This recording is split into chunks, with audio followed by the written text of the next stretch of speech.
Hello বন্ধুরা, Mala's gardening হ্যাভেনে আপনাদের সকলকে অনেক অনেক স্বাগত।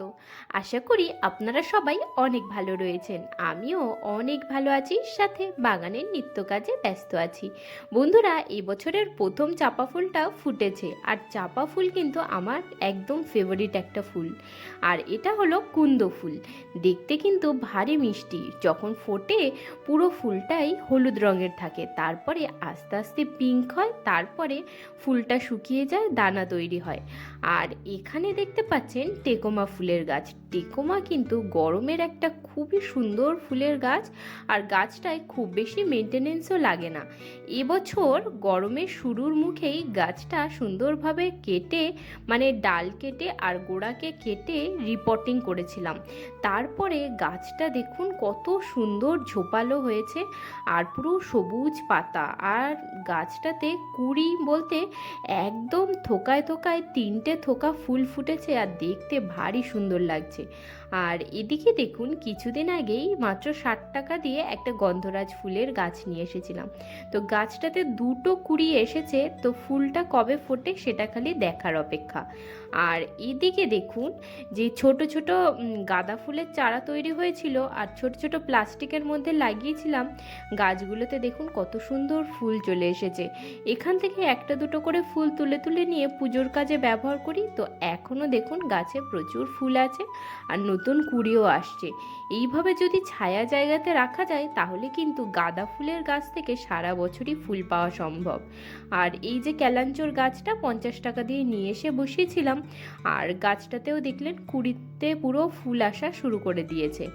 আর এটা হলো চটপটি ফুলের গাছ। সাধারণত আমরা তো একে চটপটেই বলি। এটাকে রাস্তার ধারে এক জায়গা থেকে নিয়ে এসে লাগিয়েছিলাম, আর এটার বয়স হয়ে গেল প্রায় 6-7 মাস।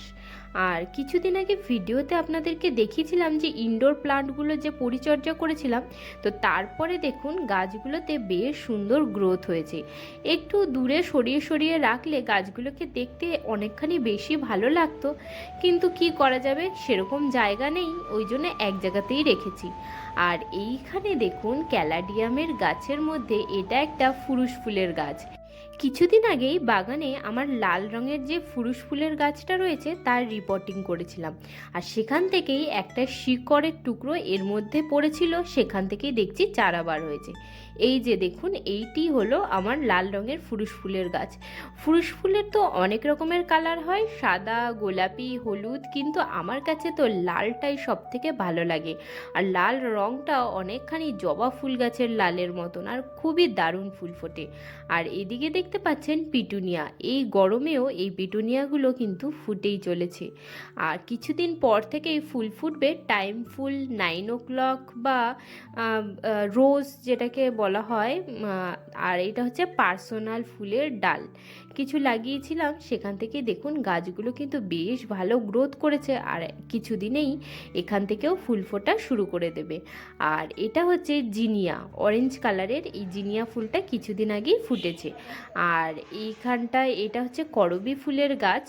গাছটা এবছর না রিপোর্টিং করা আর হয়ে ওঠেনি, তো তার জন্য গাছটা বেশ লম্বা আর একটা কেমন উদ্ঘট টাইপের বেড়েছে। যাই হোক, ডালপালা যদি ছেটে দিতাম সময় মতো, তাহলে বেশ ঝাঁকড়া ঝোপালো হতো, দেখতে ভালো লাগতো। এবছর তো কাটা হলো না, তো সামনের বছর এই গাছটাকে কেটে দেব। তো জিনিয়া ফুলের গাছটা একবার দেখে নিন, গাছটা কিন্তু খুব একটা বড় হয়নি, ছোট অবস্থাতেই গাছটা দেখছি ফুল দিয়ে দিয়েছে। আর এখানে আর একটা জিনিয়া ফুলের গাছ, এই গাছটাও একদম খুব একটা বাড়েনি, তবে দেখা যাক পরে যদি আস্তে আস্তে বাড়ে। এর রঙটা একটু আলাদা। আর এই গাছটা তো আপনারা ভিডিওতে এর আগেও দেখেছেন, ওটা গোলাপি রঙের একটা জিনিয়া ফুলের গাছ। আর এই গাছটাতে প্রচুর ফুল দিচ্ছে। এটা হলো বেগম বাহার ফুলের গাছ। এবছরই আমি প্রথম লাগিয়েছি, এর আগে আমি বেগম বাহার কিন্তু লাগাইনি, এবছরই লাগালাম। আর গাছটা থেকে এত সুন্দর ফুল পাচ্ছি, সে ধারণা সীমার বাইরে। আর এবছর শীতে মাত্র 30 টাকা দিয়ে এই ইমপেশন ফুলের গাছটা নিয়ে এসে লাগিয়েছিলাম। গাছটাতে প্রচুর পরিমাণে ফুল দিয়েছে, আর এই গরমেও কিন্তু এর ফুল ফোটা একদমই কমেনি, পুরো গাছ ভর্তি ফুল আর কুঁড়ি। আর এটা হলো গ্যাজেনিয়া। আর গ্যাজিনিয়ার গাছটাও কিন্তু এখনও ফুল দিয়ে চলছে, আর এই গাছ এখনও মনে হচ্ছে যে অনেক দিন ফুল হবে, কারণ গাছটার কিন্তু গ্রোথ খুবই ভালো আছে। আর এইখানে দেখুন জমিতে প্রচুর পরিমাণে লাল শাক আর কিছু পরিমাণে সর্ষে শাক হয়েছে, এখান থেকে কিছুটা শাক হারভেস্ট করব। আর এখানটায় হচ্ছে ডায়ান্থাসের গাছটা পুরো শীতকাল জুড়ে খুব একটা ফুল দেয়নি, তবে এখন গরমকাল পড়ে গেছে আর এখন গাছ ভর্তি ফুল আসছে। আমি প্রায় দিনই এসে এই কুড়িগুলোকে ছিঁড়ে ছিঁড়ে ফেলে দিই, আর কুড়ি ছেঁড়ার পরই দেখি আবার দ্বিগুণ পরিমাণে ফুল চলে আসে।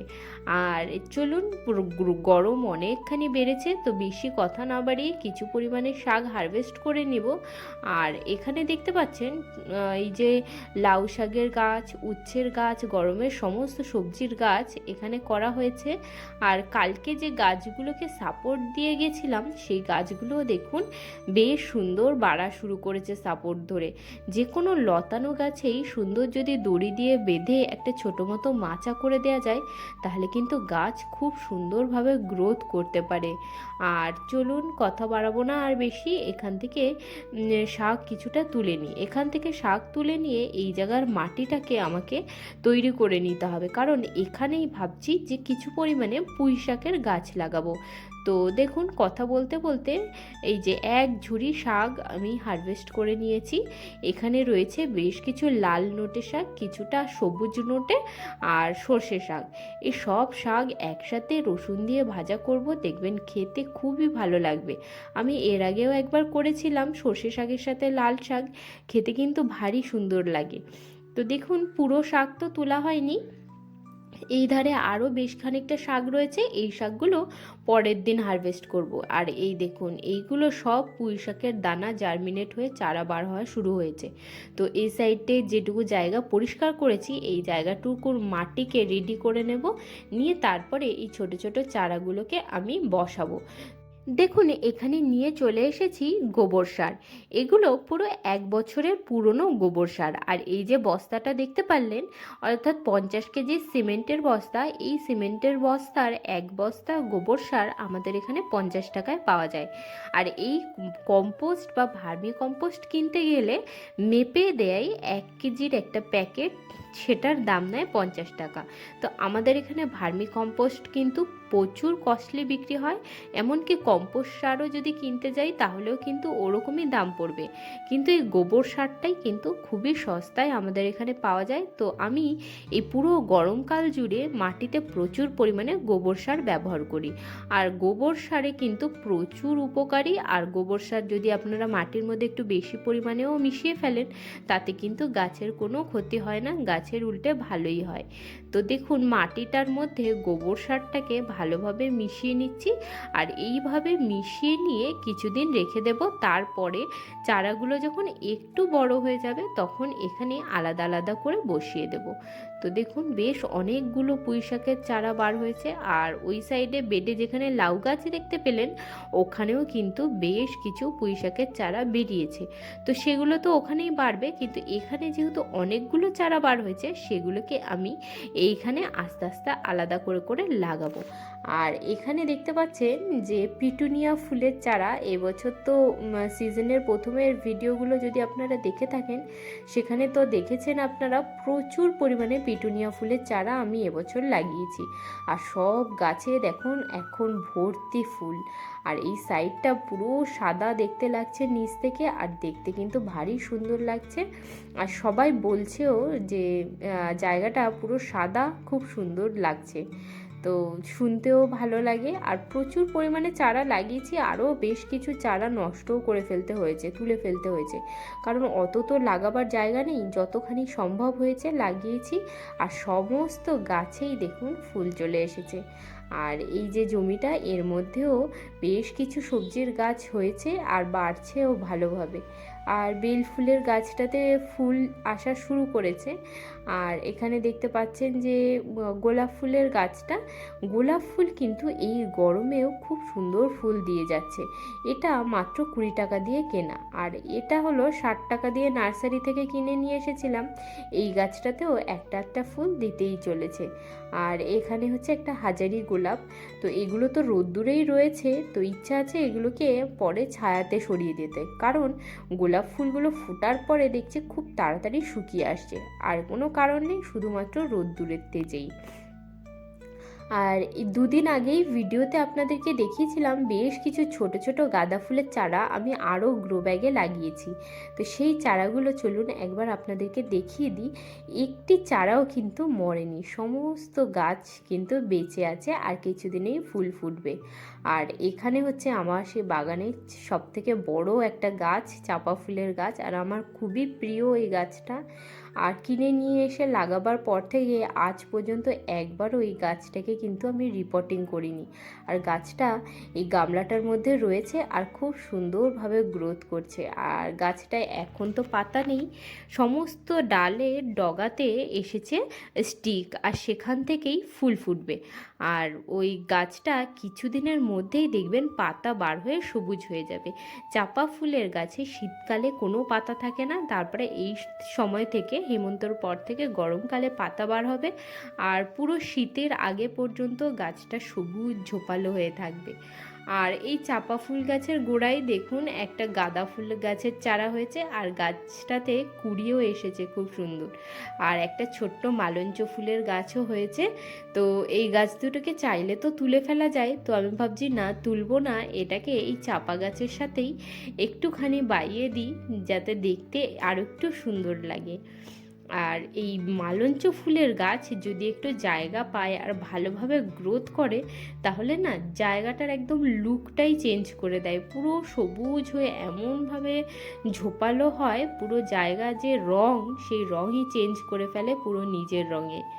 আর দেখতেও খুব সুন্দর লাগে, এর ফুলও আমার কাছে খুব ভালো লাগে, আর এর পাতাগুলোও আমার কাছে দেখতে খুব সুন্দর লাগে।